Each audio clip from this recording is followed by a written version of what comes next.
most accomplished lawyers I have personally ever come across. Thank you so much, Vivek sir, for being here. It's an absolute Pleasure, pleasure. Anubhav. Yeah, it's an absolute pleasure for me and for all the attendees also to get a piece of your mind and to learn from you on this occasion. So, sir, before jumping into the nitty gritties of the session, why don't you briefly tell us your journey as a lawyer? It's always This fun to is a learn very stories from you. interesting. There has been a very interesting journey till now. I have already put in more than 2 decades in the field of law, and nonetheless, I feel as new as someone can be in the very first of year being a lawyer. So why do I feel so? There is a precise reason for that, because I never feel that I have come to what I want to achieve. I always feel okay, means these are the small milestones, these are the midterm milestones, there are long-term milestones. So I have achieved those milestones and visions which I created, but at the same time, I am always deficient in achieving more. So I just keep my focus on the highest pinnacle, if that has to be achieved someday.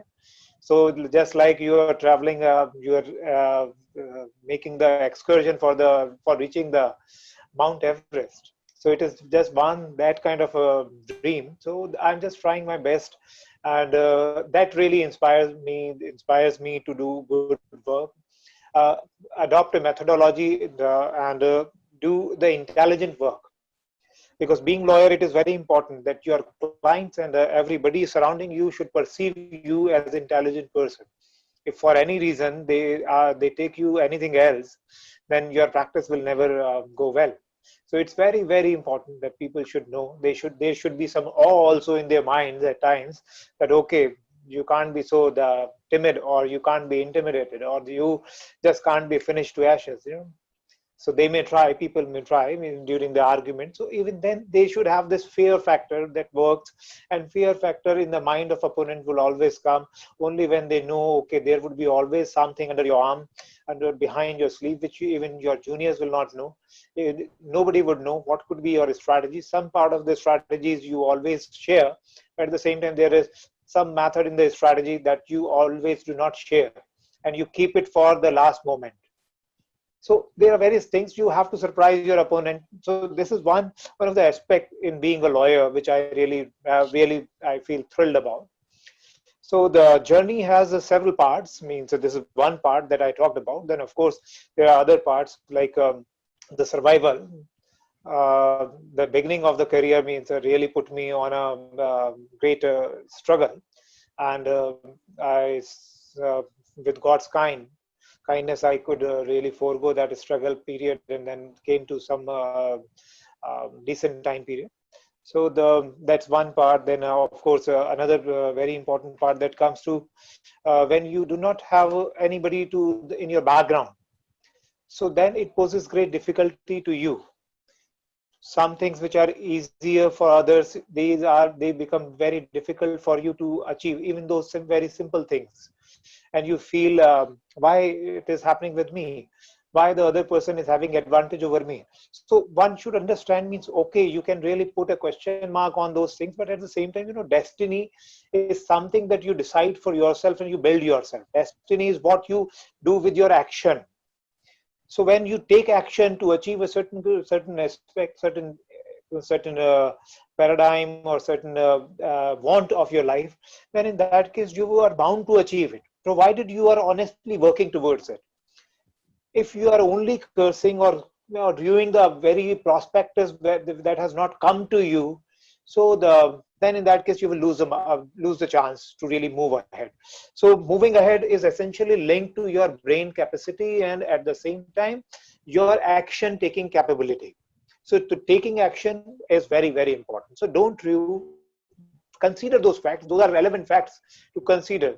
So instead of those facts really making you the lethargic, or means disappointed, make them your armor, and utilize them for your own benefit, and maybe for the society's benefit in the coming time. So there are various aspects to every person's being. So the topic can really entice me to speak for hours. So instead of really I would just avoid to a little more words on this. Not to So mention, Anubhav, Vivek tell. sir has not lost a single trial in his life. All right, Yeah. sir. So, sir, now let us address the elephant in the room.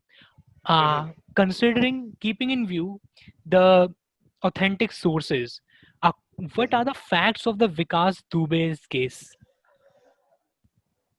See, with regard to the facts, the facts are always just like, if you remember, if you know, the history is written by the on the basis of the accounts of different historians, Yeah. and different historians would differ in different expressions, and also their belief of the event, how they have happened, and there may be certain outline to their belief, because they are maybe propagating a certain line of action, certain people or certain analogy, they are propagating something.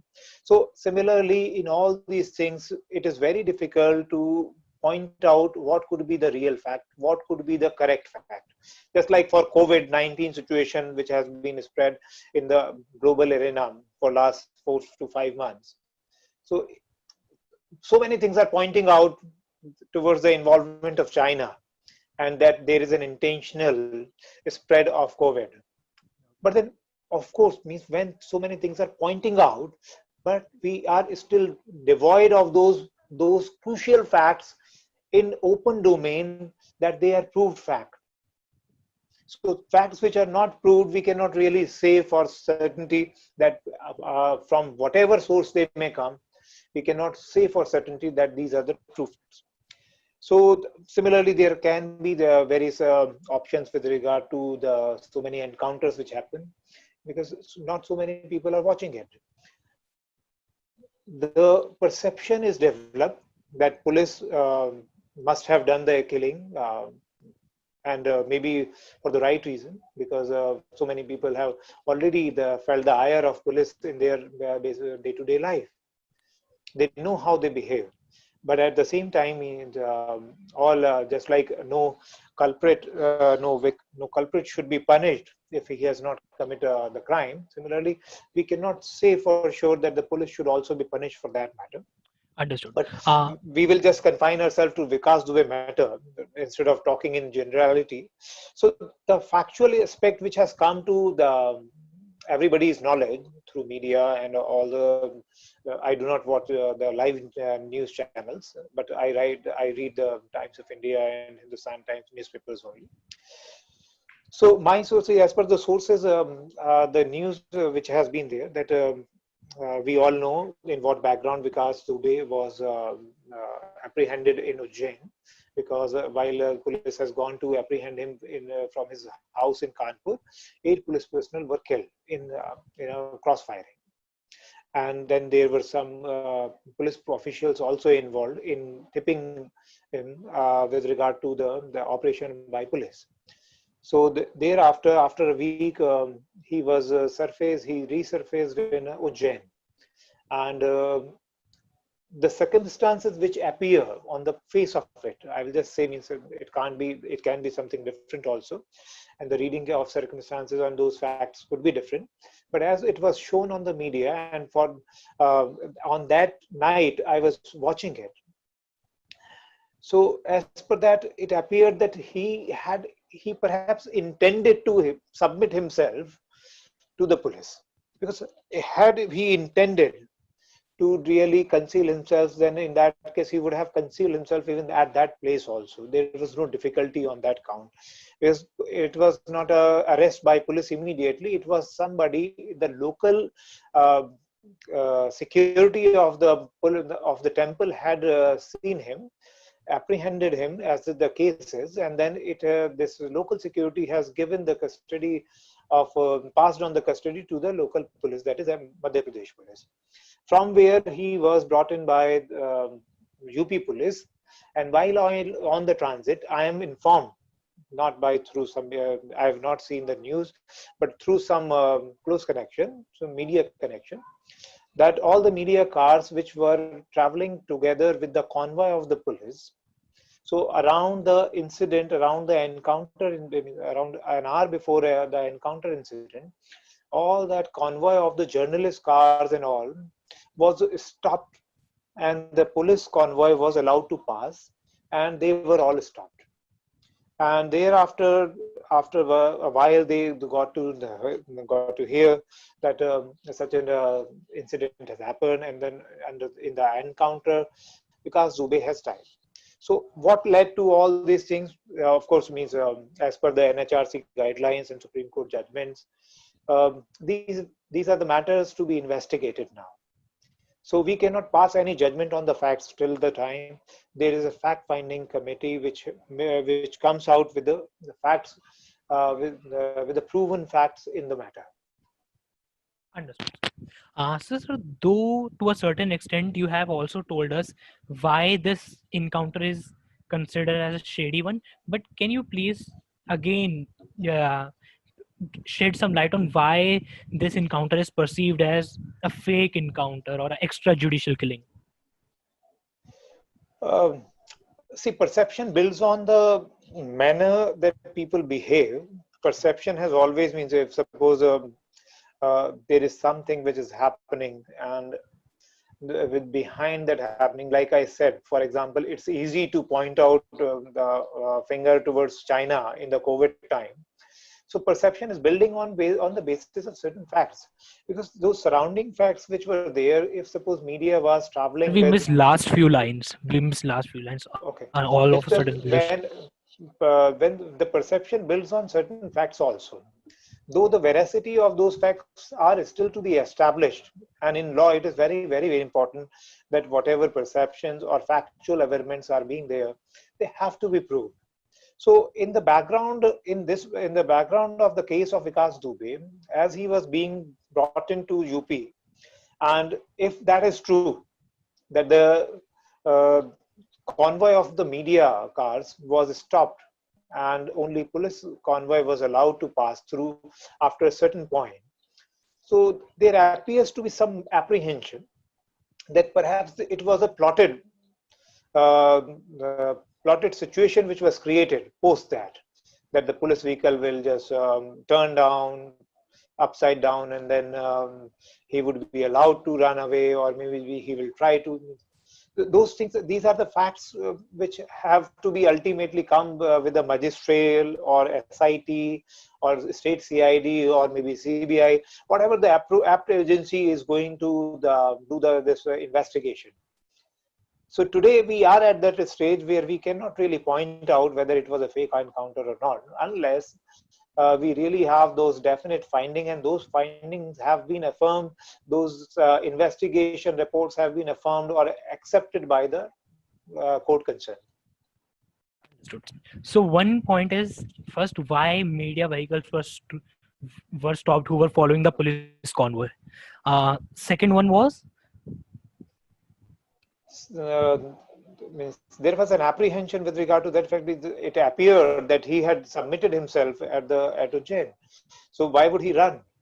Okay. If so he appeared to have submitted himself to the police, then why would he run? Understood. So if Vikas Dubey has surrendered himself to Madhya Pradesh, why would he try to run away from 24 policemen in an open field? All right. So but then these also two means you have to weigh all these things with the grossity that was involved, while 8 police personnel were killed prior to that period. So can't really justify at the same time. We all knew that Kasab had killed so many people in the Bombay terrorist attack, Mumbai terrorist attack. But at the same time, we fed for the Kasab for 2 years, and then afterwards it was proved and he was given the death sentence. In the case of, there are startling revelations in the case of Vikas Dubey, though. There is some background one need to consider. And while we believe in law to take its own course, we also believe that idealism should be present in the police, in the society. So maybe it is one means we have seen so many movies also in which some depiction of this sort has been shown. That ultimately what happens means in the case of this Vikas Dubey, he had committed a murder in 2001, open firing. Thereafter, then he also a councillor or some MLA he had killed thereafter, and there had been more than around 60 cases pending against him. He was constantly, even last year, he was apprehended and was inquired with regard to there was some contract, tender contract was to be opened in which he had intimidated the and passed certain things, and then for which an FIR was all registered against him. And in all these matters, he always obtained bail and came out. So came out to do commit more crimes. So he had already been involved in some several serious crimes, and despite that he was moving around. So it is the disappointment of the general public, even the people who are of the authority, but some of those people are also in connivance and they were in hand in glove with him. So those are very, very important factors. But ultimately, when it comes to, okay, what is the result, that somebody was killed in an encounter, whether it was a fake encounter or not, of course, this has to be established on the basis of the principles laid down by NHRC. So I would just point, we will talk about the legality. I may want to feel, okay, it was done rightly, or I may want to feel it was done wrongly. So this is not my want or feel. This is what the facts have happened and how they are brought before the public by the fact-finding organization in investigating authority. So let's talk about the guidelines. Some of the guidelines, back in '97, when Justice Venkat Chalaya was a chairperson of NHRC, there was so much hue and cry against the public authority, police authority, that so many encounters were taking place. So at that point in time, NHRC had directed that only under two circumstances the police personnel would be allowed to take life of a convict or an accused, and that is number one, right to private defense, self-defense. That's one part which is the case of police in the present case, that they had killed Vikas Dubey in the right by using the right of self-defense.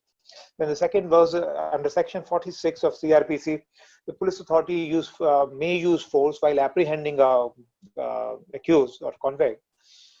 So if the punishment for which he is being apprehended is life imprisonment or it is death, then in that case, during the course of apprehending him, if he is trying to run away, then police may kill him.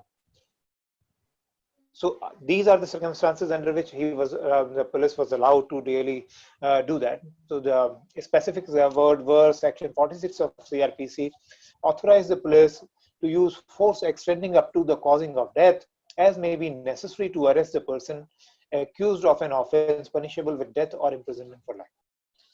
So post that period, NHRC threw out some guidelines. So these were the circumstances under which police may really do some damage to the person they are going to the arrest. And if he's trying to run away and or maybe trying to kill the police or attacking the police, then in right to self-defense, and the offenses should be very serious, under which the person, if suppose somebody has only stolen a very meager property, and in right to self-defense and to arrest that person, police kills the person, means it is not equitable as per NHRC.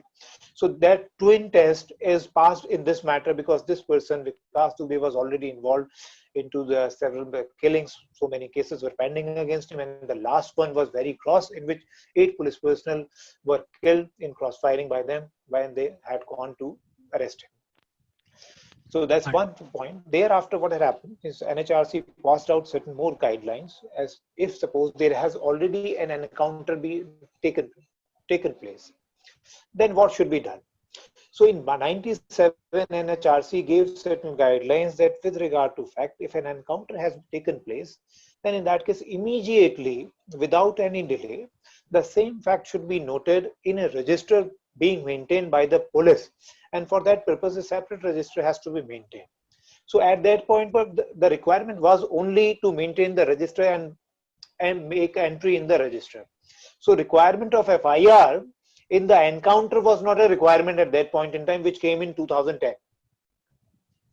So that you have to maintain a register where in charge of police station shall receive information and note it down.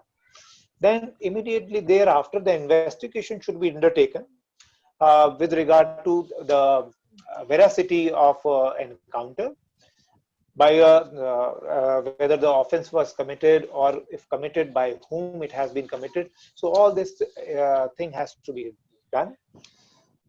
Then Understood. Yeah. that during the investigation, if it has come that the encounter was fake or it was gross, it was not required, then in that case the family of the deceased should be provided compensation if they so require. That was the third ambit that they had provided. Then all this investigation had to be done by an independent agency, not by the same agency, because if the same police station is involved and the FIR or registration of that register to be maintained, that information has to be recorded in that. So it is not as if that they will investigate the matter. An independent investigating agency shall investigate the matter. That would be maybe state CBI may appoint some officials, or if the matter has gone for court, then the court may appoint an SIT, or for that matter, or if gone to higher court in a gross matter, High Court or Supreme Court, then CBI can also be appointed, and it has been appointed in several matters.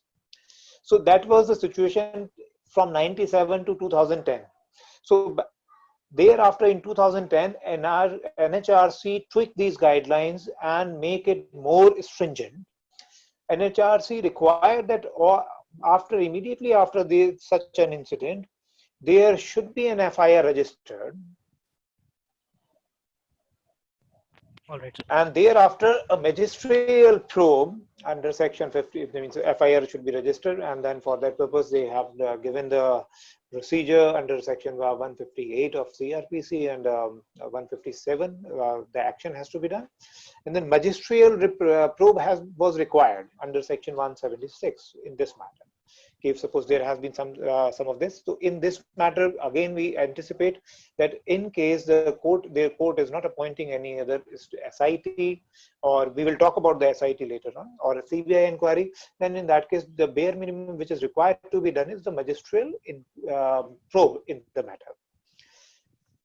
The third requirement which was mandated by the NHRC was that if anything like this happens, then immediately these things had to be notified to the state and national human rights commission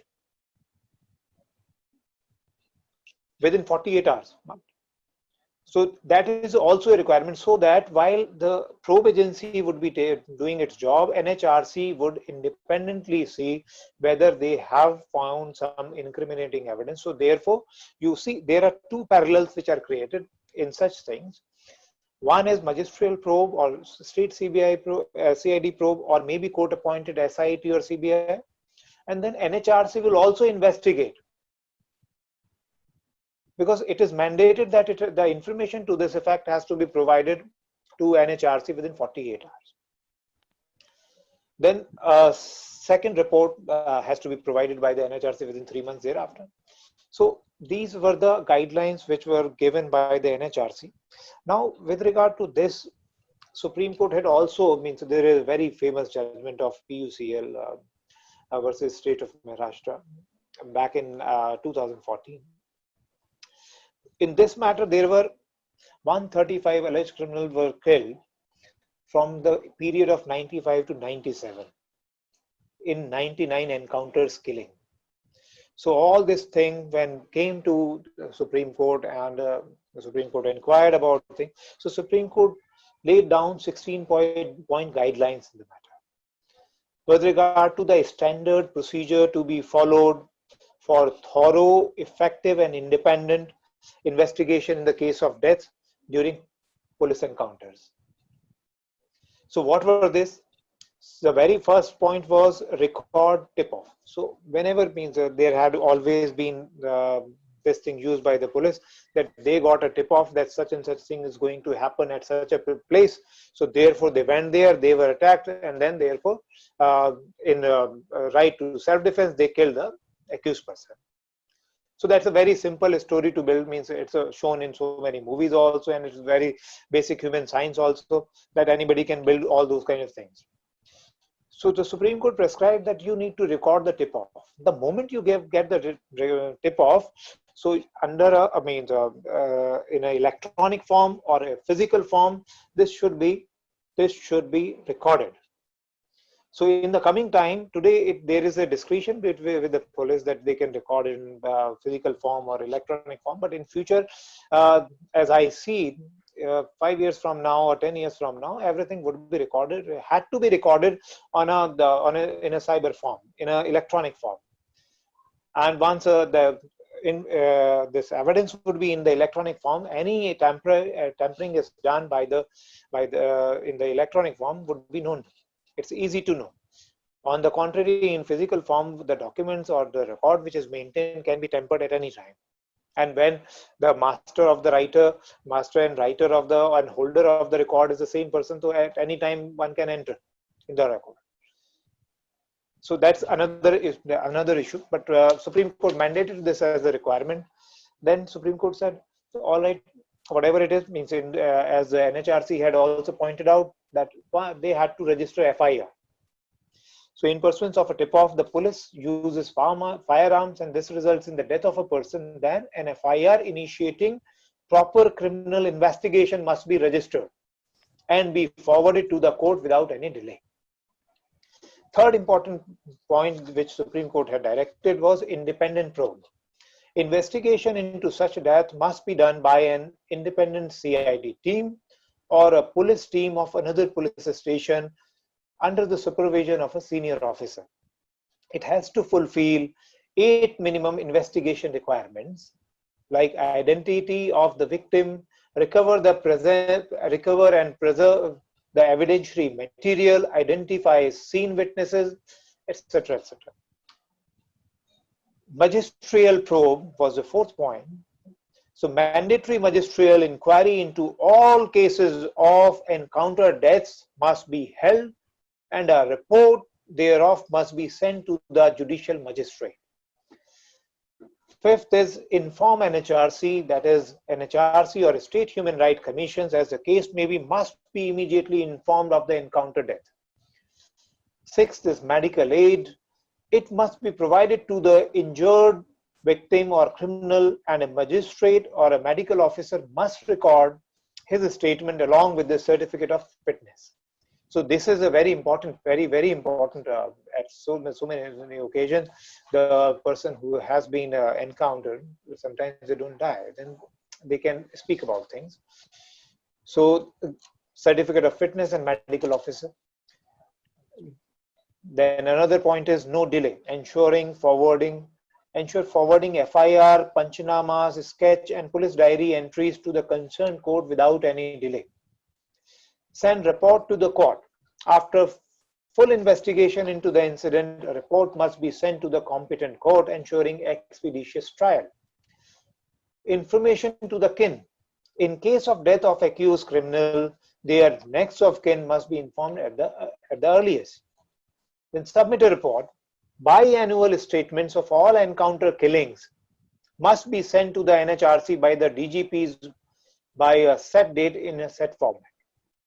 Prompt action amounting to an offense under the IPC, disciplinary action must be initiated against the police officer found guilty of wrongful encounter, and for the time being that officer must be suspended.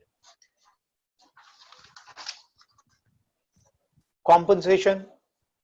The compensation scheme described under section 357A of the CRPC must be applied for granting compensation to the dependents of the victim.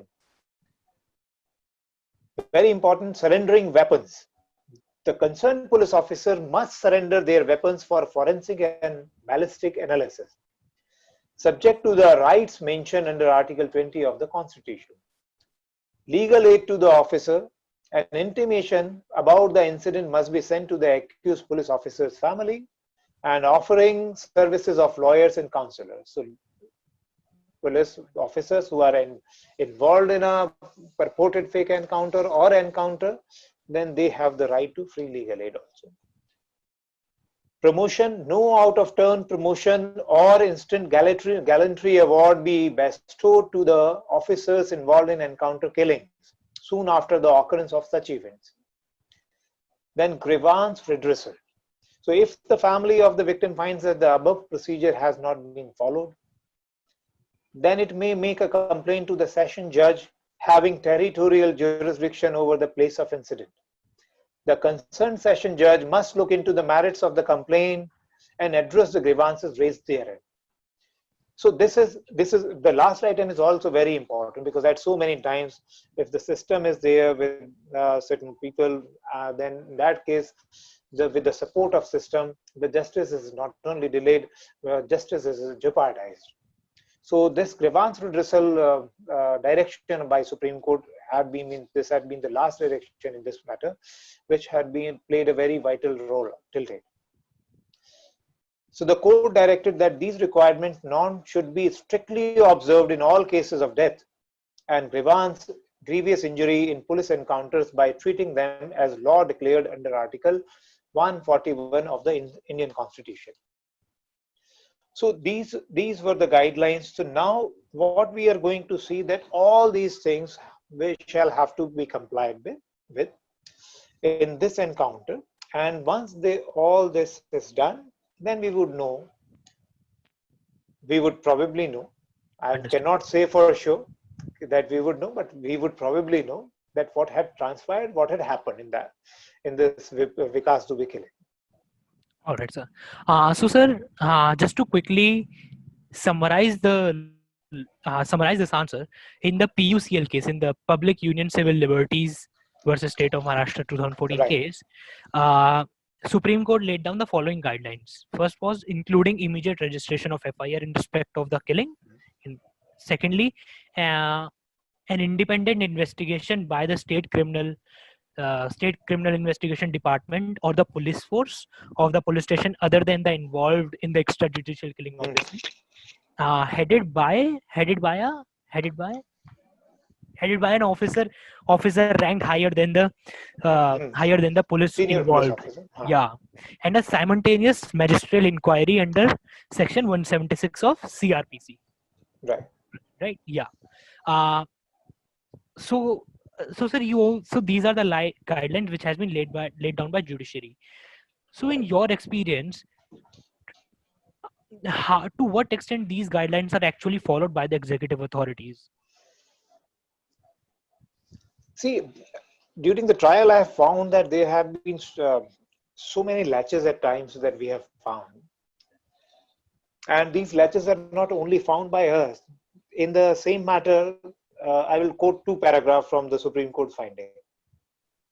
Supreme Court observed in the PUCL matter that killings in police encounters require independent investigation. The killings in police encounters affect the credibility of the rule of law and the administration of criminal justice system. We are not oblivious of the fact that police in India has to perform a difficult and delicate task, particularly when many hardcore criminals like extremists, terrorists, drug peddlers, smugglers, who have organized gangs, have taken strong roots in the society. But then such criminals must be dealt with by the police in an efficient and effective manner so as to bring them to justice by following the rule of law. So this was an observation of Supreme Court in the background that in 95 encounters, 137 deaths have taken place. From the period of 95 to 97, Supreme Court was just privy to that those encounters in this matter. All along, we had recently seen the custodial death in Tamil Nadu for a very, very small matter, and somehow police took some revenge, and categorically the statements have been recorded even by the person who were posted in that police station that they had seen something like this. So sometimes when you are blessed with the power and your tendency is not correct, then you would tend to abuse your power. So that how to stop the abuse of power is a question of training. It's a part of the training manual that we have. If we look at the trainings, and the soft skills that have to be developed by the police. Means I will tell you one very good incident in this regard.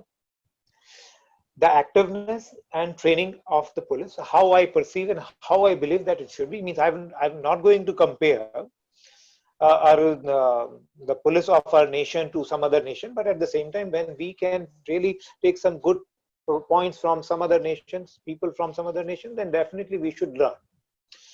So it was around 11:30. I was at the Piccadilly Square in London, and some people, means that there were two guys who were fighting, and there was also a woman in between. They were just punching each other. Minutes that they involved inside the fight in a brawl, it took not more than 2 minutes that the police reached them, stopping all the vehicles. All sudden rise, the alarm started buzzing, you know, and police was nowhere to see. They were not there at all. There was no police personnel in the vicinity at all. So they were somewhere stationed very near, but at the same time, they took no time in reaching the spot and doing the correct thing, stopping thing. I had another incident in some other country where the police was so soft. They talk to you like you are entitled to their softness. If they are talking to you in a particular manner, they are inquiring about the thing in a particular manner, then it was your entitlement that they are to bond the soft skills while they are talking to you. They can't misbehave. So essentially these are the parts, but we cannot achieve these parts. We also need to understand the dilemma of the police personnel. A person who is having a duty of 24/7, how would a person react after going on a duty of more than 200 hours in continuation, where he has not seen his family, and then he's sleeping at the police station only for 3 hours, 4 hours, or maybe not be, So when we expect, then we need to deliver also. So the state has the responsibility to deliver some avenues and right conditions of work to the police person, and at the same time police is under the requirement to deliver in turn to the citizens of India. So both the areas we are failing somewhere. So to align it, Supreme Court is already handling this matter for last more than 15 years for police with regard to police reform. But somehow it means there are a lot of vacancies even till date. If you will not fulfill the vacancies, if the states will not fulfill the vacancies, the burden of work on the remaining police personnel would always be higher. So it's a science. We have to apply the human science in this, and the state will have to really come to do their part. Till the time state do not do its part, then the gap between the aspiration of police personnel and the aspiration of citizens would be there. So we have to bridge this gap by way of doing the right thing, and then state is the biggest actor in this. So sir, Viral has asked a question. Sir, when the government is also involved in the matter and the matter is about the department, can the investigation be fair? So sir, this very question It must leads be something. It must be something else instead of this. You see, when of course in all the matters, all the criminal matters, state is involved. So government is involved. Department is involved. So there is no matter in which the state government is not involved, or the union territory is not involved. So depending on the occurrence at which place it has happened, so the local state government, because law and order is a part of the concurrent list, state list. So then in that case, the state has to be part of that. So in a scenario like this, you must be asking about when the matter is there and something of this nature has occurred, then what happens next? You see, before taking any action against a police official, the department will have to take sanction, and that sanction has to come under 197 of CRPC. Once that sanction comes, only then you can prosecute, you can file a case against, or register FIR against that police official. So with regard to that, the sanctioning authority is essentially something not below than the appointing authority. So that authority will have to give a clearance for filing a case against the police official who is involved in a particular matter.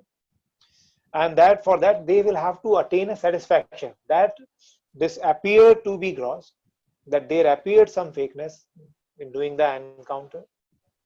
So prima facie the fact should be such that the officer would satisfy, that authority would, sanctioning authority would satisfy itself that it is a fit case that an FIR should be filed and a uh, uh, inquiry should be initiated against a police official. So these are the requirement under law when we are talking about a particular person involved in the crime, in a fake encounter, police official. So I think this must be the question. All right, understood. Uh, so that this question also leads to another very apparent question. You mentioned of SIT, the Special Investigation Team. So Right, what? right. Yeah. So what is the investigation procedure by SIT in a fake encounter case? See, procedures are generic in nature, means the investigation procedure. But before that, let's talk about SIT, Special Investigation Agencies. These agencies may house people from different police stations, from CBCID, from even CBI, and they may be headed by a retired judge also of a high court, of a trial court, of a Supreme Court, depending on the grossness involved in the matter, depending on the effect of the matter involved to be made to be in the public. So it all depends. So SIT is not essentially a investigation agency team which will only house the people from a police authority or a CBI authority or a CID authority, but it can be chaired, or it can be a single man SIT also, a retired judge SIT also. So that's one part as to who can be part of the SIT. Then the second part is what models would they adopt to investigate a particular crime when they have been appointed to investigate and give report. So with regard to those models, the generic, all the law that is contained in CRPC that is required to be followed. Uh, uh, the way the evidence has been taken, all the requirement under that law has, under the Evidence Act, to be complied with. So they cannot create a departure from what is there under the statute. So they have to do the investigation as per what is provided under the CRPC and Evidence Act. Understood, sir. Another question which comes to my mind is the procedure of investigation by CBI in a fake encounter, and how is it different from the investigation done by SIT? As I said, there can be a CBI official, director, and a part of an SIT. If it is a very serious matter, and really very important for the nation, then in that case, hello, am I audible? Yes, sir, you are. So it is not as if even CBI have to follow the same parameters. They cannot really go away from those parameters which are required for the SIT or the CID to investigate the matter. So you have to collect the evidence. So collecting the evidence, even CBI, if CBI has to collect the evidence, they will have to follow the procedures under CRPC. Because ultimately they will have to prove that evidence, whatever their way of collection is. Sampling is there, forensic report has to be there, or there is some digital evidence. Then the provisions under the respective statutes have to be followed. So you cannot go away from those investigative laws which are there, or how to prove your evidence. You can't go away from that. So if suppose there is a blood stain that has to be recovered, so you have to, means all the agencies will have to recover the blood stain in the same manner. They will have to prove it in the same manner. You have to send it to forensic and then get a report from that, and then you will have to prove while you go to the trial. So those, by and large, the law and rationale behind proving the witness and evidence is same for all the agencies. All right. Uh, so, okay, coming to the next question. So, what are the legal and constitutional basis of forming, imbibing a CBI investigation in a matter? See, there is no hard and fast rule behind this. There is nothing of that sort that in these matters the CBI investigation should be done. There is no particular parameter provided under the law. So it is depending, like a matter which has been where there is an apprehension, then local body, local state government would be involved in a matter, and they would not be that they would influence the investigation done by their local police. And in that case, petitioners in those matters always try to seek a CBI inquiry, which would be an independent inquiry, because it is perceived that even the director, the CBI, or if he is part of the investigation, should not be influenced by the central government. So it should not be a caged parrot, as the comment was made back in time, around 10 years back, in the coal scam matter, that CBI is a caged parrot. So since then we have seen that CBI has done everything to prove that they are not a caged parrot. But see, that means whenever there is a nexus or control of political powers over an investigating body, then there is always a chance that the things can be influenced. So what we miss, that our law and order and state agencies are under the control of the various ministers and their home ministers, and then therefore they decide as to what to be done. They decide on their appointments, they decide on their transfers, on their suspensions. So all these things have to somewhere, you have to create a leg where the investigation and the police, all these legs have to behave totally under independent patronage of some different agency, or they should be totally different agency without any control or interference by the political superpower. So CBI, as you pointed out a question, your question is what CBI investigation, under what circumstances it can be attained. So depending on varied circumstances, CBI inquiry can be the sought, where there is a belief that the state will not do any independent investigation, the state police or SIT will not do, or there is a reason that the SIT, which has been appointed by a local court or maybe a high court, will not bring sufficient justice to the matter, and then that the investigation will not be independent, or the state CID will not be independent. So there are varied circumstances. There may be one circumstances fulfilling the requirement, two or more. So accordingly, courts may direct. So, sir, speaking of the independence of executive authorities that are investigating the matter, Pratik Das has asked a really interesting question pertaining to it. His question is, the SIT formed in the Vikas Dubey case has been tasked with the objective of ascertaining how Vikas Dubey had attained his criminal status over the years. Why wasn't the SIT formed with the objective of specifically looking into the encounter? Isn't that against the PUCL? And has the SIT formation been challenged as a result? No, definitely. As this matter has several fangs, one is also pending in Supreme Court, wherein some police officer has filed a writ petition for safeguarding his life.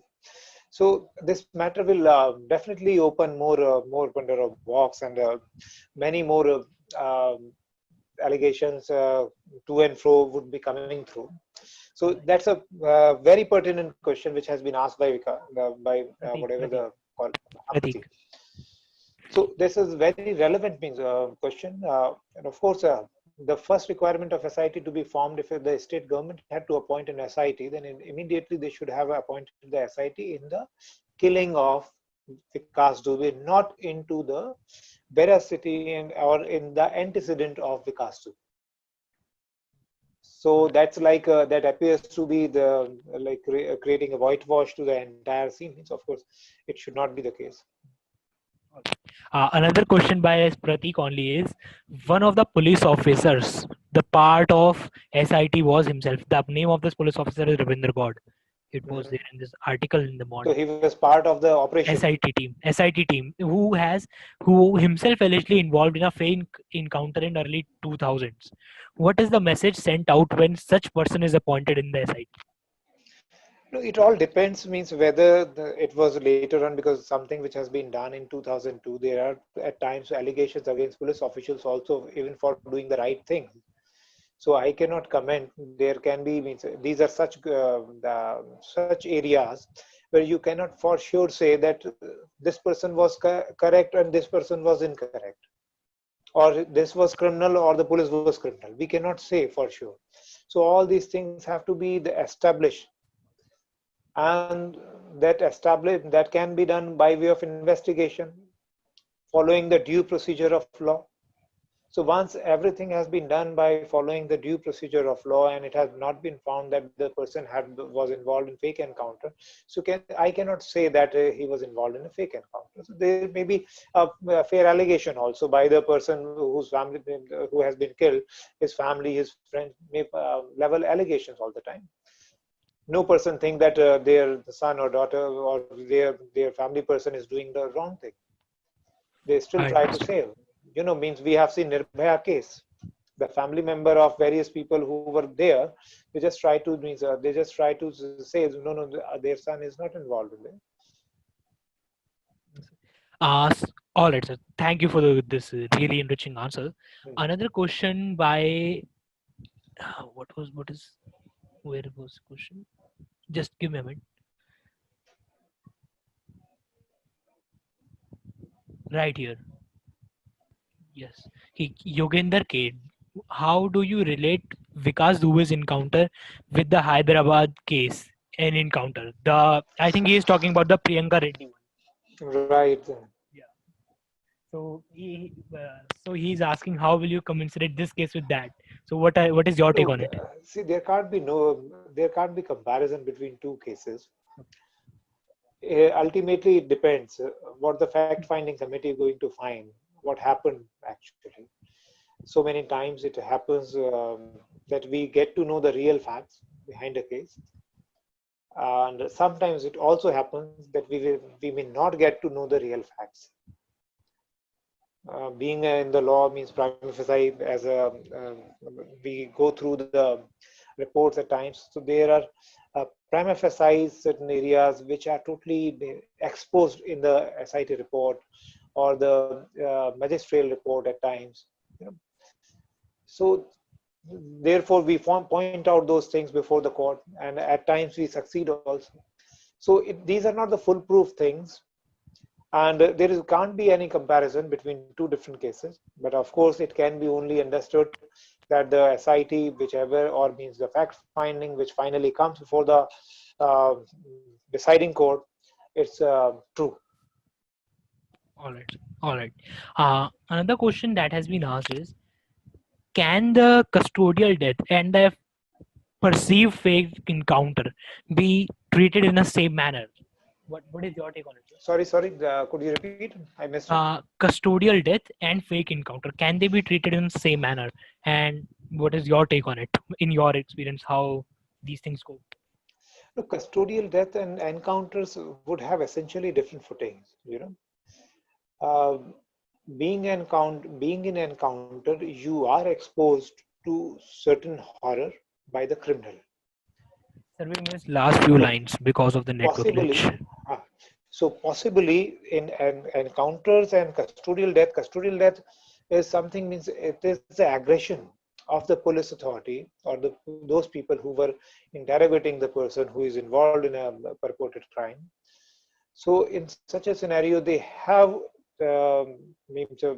treated him in such manner that the person has died within their custody while they are inquiring, while they are investigating about it. So it is totally means these are two different kinds of crime. If suppose encounter can be true and fake, but custodial death is something means it is gross. Okay. Understood. So Navraj Ral has asked a question: what can be done of torture bill, which is still pending in Parliament for past 10 years? Because Torture bill. yeah, mm. Uh, Do you you think can this question write is to pertinent? the government. You can write to the government. All right, sir. Okay. So, sir, in your experience, uh, even I have seen that in most of the police cases, the the determining factors are only eyewitnesses and motive. Why not in most of the cases forensics are used, like ballistics you mentioned, or the nature of No, injury? no, everything is used. Everything is used. Uh, it is not as if the only these two things which you mentioned are being used. But Everything in is used. These are the legal compliances. All these have to be complied. The only thing is whether these compliances are being made in real or not. all right, Are all these right. compliances are motivated or they are in the real time? So as soon as we make the procedure on the basis of the documents which are maintained by the police, or everything is in the digital document form, then in that case it would be difficult for them to tamper with them, even with the police authority. They can't do it because all the documents have digital signatures. If it has been changed or any alteration has been made, what kind of alteration is made at what time of the day or on which day, everything would come in that digital signature. So then we essentially require to create a system which is aligned itself and nothing could be in the hand of people, and to give the investigation, create a separate leg of investigation altogether. Policing should be different and then investigation should be different. There is no doubt about it. All right, sir. Understood. Perfect. Similar question has come. What is the timeline in CBI investigation cases, and what is your experience in dealing with the authorities like CBI and SIT? See, the timeline with regard to those matters, you have to file the charge sheet within 90 days. And then I remember one of my friend was preparing the charge sheet in Gaya last case, and this went on for years. And then again and again, more and more evidences were surfacing. And then he had to keep updating it. So supplementary charge sheets and all. And this went into 1,000 pages. So even CBI matters, when there means large scale scams are involved or something of that grass nature is involved. So then in that case, financial crimes are there. So it is very difficult to really find those evidences, and you have to take time to collect those evidences. So the time provided is under law is 90 days, but at the same time, you have to take your own time. So for that purpose, law has provided sometimes some extensions also, but at the same time, it also grants the benefit to the person who is in the jail. So one can go for default bail also.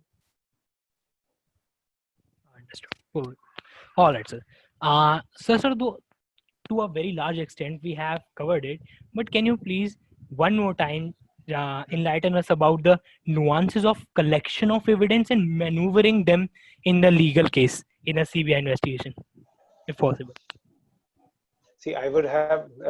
I'm sorry. It's 8 o'clock, and I'm very sorry. I have fixed a time with my client in UK Hmm. for uh, for a teleconference, video Understood. conference. There is Totally an urgent understand, sir. matter to be attended. So Okay. I thought we are between 7 and 8, and I told him that I would connect at 8 o'clock. Precisely, So sir. I totally I'm deeply understand. sorry. Yes. So Uh, definitely we'll get. Yes, sir. So people, as it was there, कि we have time constraints, we have to respect. So it's time for us to bid you adieu. But thank you so much, Vivek sir. Despite being Thank so you so busy, you much, came here and and it enlightened. is always a pleasure to talk to you, Anubhav, and the best wishes to all the attendees, and look forward to see you again. Uh, have a good evening. Bye. All right, sir. Okay, sir. Take care. Bye.